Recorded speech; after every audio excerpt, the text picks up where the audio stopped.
Hello' everyone, এতিয়া বাজিছে 7:30 আৰু তাইক বেজি দিয়াই আনি আমি সোমালোঁ ৰয়েল বিৰিয়ানী। ইয়াৰ বিৰিয়ানীখিনি চবৰ মুখতে শুনি আছিলোঁ যে খাবলৈ বহুত টেষ্টি হয় বুলি।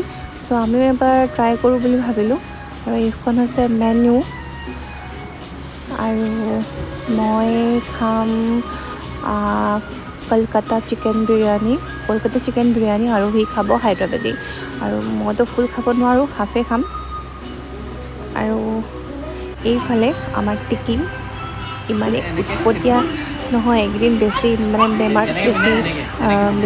বেমাৰ হৈ গ'ল ন, বেছি আলু খোৱা হৈ গ'ল তাই। মানে যি লাগি যি খাই মানে তেনেকুৱা হৈ গৈছে আৰু।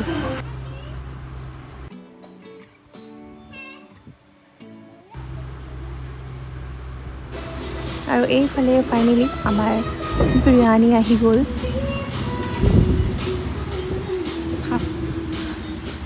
কেনেকুৱা মজা?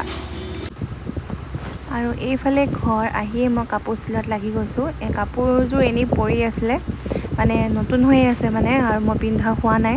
ভাবিলোঁ এটা নিউ লুক দিওঁ। কাপোৰযোৰ হৈ গ'লে মই আপোনালোকক গোটেই কাপোৰযোৰ দেখাম বাৰু। আজিতো মই চিলাই শেষ কৰিব নোৱাৰোঁ।